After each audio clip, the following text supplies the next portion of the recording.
your new Toyota Starlet Cross.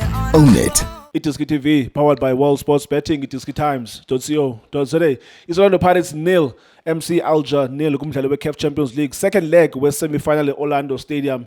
Well done to Alba Pumileyo on Wednesday afternoon, or Wednesday evening at 6. I don't know what I choose on Jan Wednesday, traffic is at Joburg, traffic is at Orlando, especially with Strato.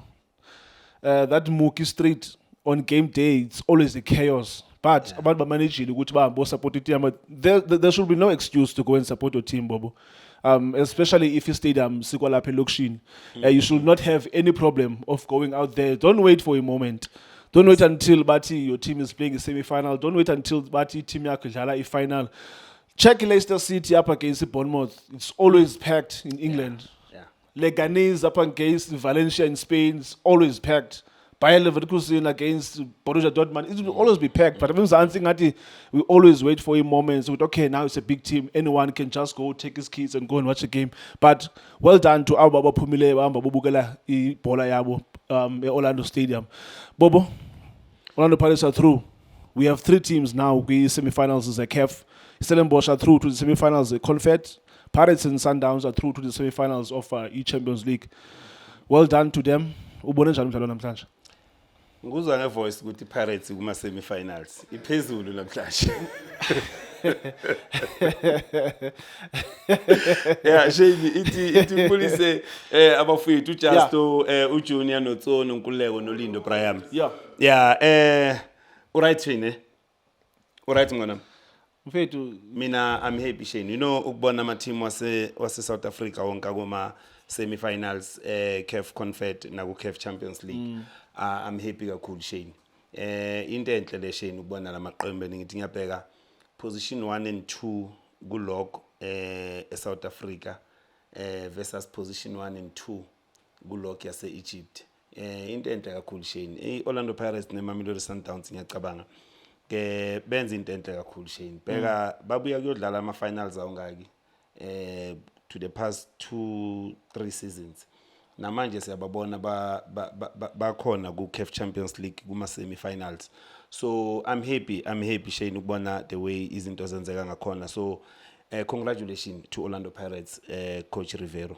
Ngiyacabanga Shane sibaningi esingaphakamisa izandla sithi kuningi esakukhuluma simdoubt lo baba sithi njengoba sibone Orlando Pirates ingana depth izawulunga yini na. But naku mhlawumbe ngalobuhlangani anabo mhlambe uzamile ukuthi afike la afika khona. Ngiyacabanga ukuthi abekungekho lula ukuthi afike la because besikhala ngedepth sikhala ngayo yonke into and bekuyiqiniso lento besikhala ngayo but to manage ukuthi afike kuma semi-finals ngiyacabanga ukuthi uprove point kubantu abafana nabo Bobo because I'm one of them ebenginama doubt ukuthi Orlando Pirates ingafika lapha. But siyambongisa kakhulu coach Orlando Pirates na noma nje avalelisa Orlando Pirates ngendlela eright siyambongisa kakhulu Shane. Into engayisho ngePirates mina ngicabanga ucoach Rivero namhlanje uze ngegame plan yokumanager le game. Besisakhuluma la uqinisile uNkululeko ukuthi irresponsibility yale ivakasha ukuthi score. Orlando Pirates bawenzile umsebenzi away. Into ekumele bayenze la Orlando Pirates ukuthi ba manage igame bathole lama results abawatholile then ba qualify ukuyodlala ama semi-finals. Ukuthi Pirates mhlawumbe la bekungamelanga mhlawumbe idlale the way idlala ngakho mina ngibona badlale kahle ukuthi ba grab la results abawatholile Shane because to play CAF Champions League akukho lula. These guys Shane ba right so uma uqalela ukubakora abantu base North Africa because once bona baqala bakulead mhlawumbe badlale ekhaya or away bakulead uzobona igame ingabi mnandi bayalala time wasting yonke lento uya understand but the way kwenzeka ngakhona ngibona kwenzeka kahle because ngathi ama team ase South Africa khona ukuleader kuma first league. Second league they were forced ukuthi at the end of the day badlale the way badlale ngakhona because siyabazi bajwayele ukupaka ibus but kwamanje bapaka ibus abakhona nokuattack. So ngiyacabanga ukuthi nabo abazange babe nendlela Shane yokuthi bangaba nama creating opportunity ukuthi sifika kanjani ku defense Orlando Pirates. Bona yes Pirates banikezile pole position ba dominate abadlala and the way badlala ngakhona Shane bafuna ukudlala wide abafuna ukudlala phakathi embizeni bafuna ukudlala wide babuye ubonile manje igame maseyophela I think the last 10 minutes yila khona sibone kwangathi ba create ama chances because badlala wide baletha ama cross and Orlando Pirates game plan yayo simple badlala ngalama defender lawa uzocabanga ukuthi badlala banombokazi banoxoki banomdlalo ofana nobani noSlisi ngapha uFan Rooyen no Hoto they allow Hoto asebenzise lela winger you understand then umfuke ngangene phakathi azojoin uwana says then unkotha uyu umuntu obambele line bekadlala ngapha ku right so into engibheke Orlando Pirates ukuthi guys uma lose the ball position uHoto uzobuya as usual uHoto uzobuya then kubuya nobani kubuya nonkotha nomfukeng bazocwala la isuswini you understand then iPirates defender nga5 so ngiyacabanga ukuthi igame plan yabo kuyiloko ukuthi akunasidingo sokuthi singa attacker more ngiyacabanga Orlando Pirates if bedinga igoal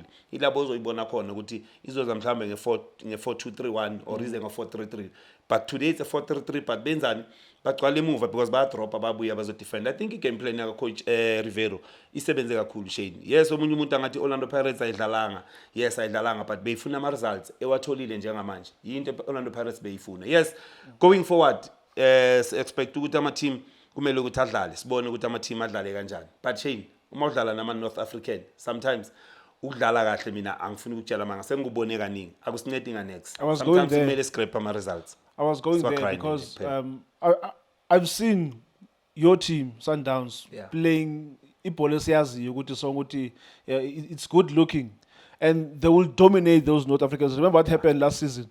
Didn't you beat Al Ahly last season by 5? Yes. But the person who went to the final and won the CAF Champions League is the one who lost 5-1. Yes, I'm not condoning bad football because ayobhola esidume ngayo eMzansi Africa.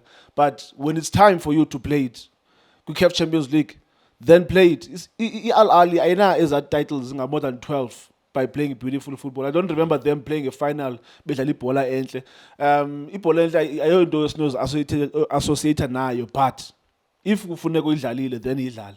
These guys they know how to win CAF Champions League Shane. Abekho good kakhulu ekudlaleni. So kwamanje thina because sine Orlando Pirates, Mamelodi Sundowns and Pirates, it's 1-1 yama star. Lokungenani akuzame ukudwa amanye ama star. Ngikhani sizowina amanye ama star. Ngendlela kumele sidlale ngakhona because now ukuthi sizochubeka sidlale the way sifuna ukudlala ngakhona Shane I'm telling you can't win CAF Champions League angifuni ukutshela manga mina ngibone lento le the time Sundowns coach Rulani best dominator Shane and bengizubhlungu at the end of the day udle Al Ahly kuma group stages when it comes to knockout Al Ahly yahamba yopaka ipass ithola ichance one ya punish iyabuya idlala away ipaka ipass immediately ba absorb le pressure bathola ichance ngapha bayalala time wasting that's how they win CAF Champions League uyangithola so for mina ngiyacabanga ukuthi nathi uma kunesikhathi njengoba usho sokuthi kumele ukuthi si grind ama results let's grind those results yes akukho mnandi ukubona ama team wethu adlala ngalendlela but sizamile ukuthi ama team wethu adlale kahle but kuyafana Shane at the end of the day these guys abadlali ibhola badlala ibhola ukuthi kumele ukuthi bazohlala emuva kumele bayenza ama time wasting and uyabona nabo referee sometimes bayaba favor uma badlala ekhaya uyabona even away they will bully you. Did you see what happened namhlanje MC Alger namhlanje after a game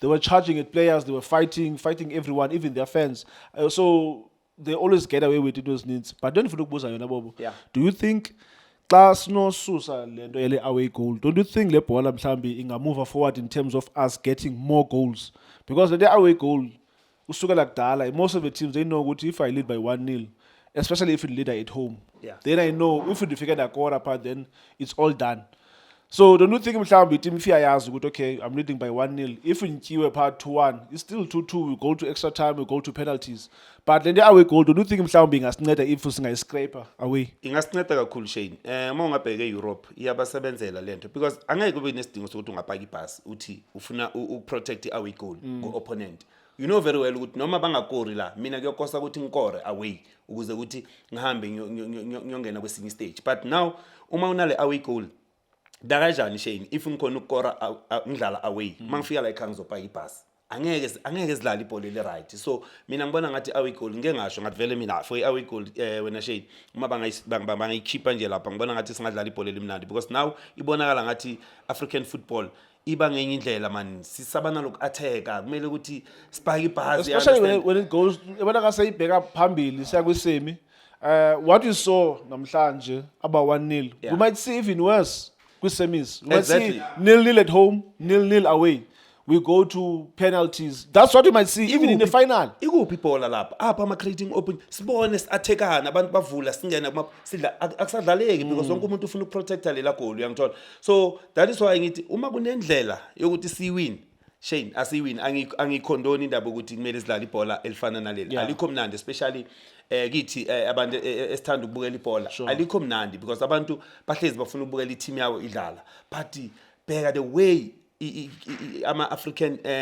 champions abu Al Ahly North African the way badlala ngakhona Shane mina ngifuna ukutshela manga ukuthi ngasahlobisa mina ngibonile mina kulama season esibuya kuyo ngibonile angifuna ukutshela manga but yes but okay, you should have seen how Zamalek celebrated last week in Cape Town when they drew 0-0 with Stellenbosch.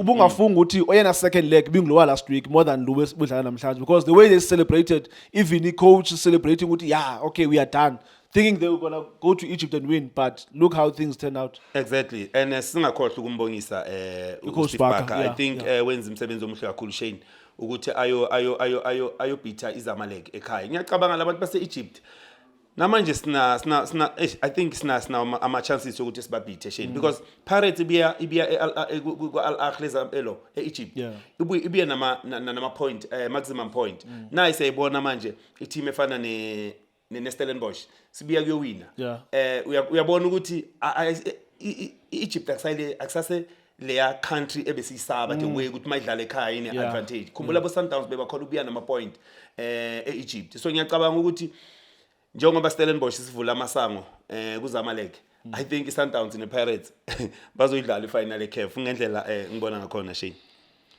usazodla ngothi unye ngapha usho njalo Thank you, Bobo. Engosi mhlobo wami nge-analysis yakho. It's Orlando Pirates 0, MC Alger 0. Orlando Pirates are through to the semi-finals of the CAF Champions League, joining Imamelodi Sundowns and also Stellenbosch kwi-semi-finals nazo ze-CAF Confederations Cup. Even gobetha-ke iZamalek ngo-1-0 namhlanje. Sihle Nduli scoring the only goal of the match. Congratulations to all three teams. Just RSA, but no DNA. Just as RSA. Thank you so much for watching Itiski TV. For breaking news, go to itiskitimes.co.za. Shapunjan bafowethu igama lami uLindo Pep, the best analyst in the country. Please don't forget to subscribe to Itiski TV. Tanko. This is Bongane Benedict Vilakazi, they call me so. Niyazi bafowethu, Amakhosi for life, they are back in winning ways. Please, siyacela ukuthi subscribe Itiski TV.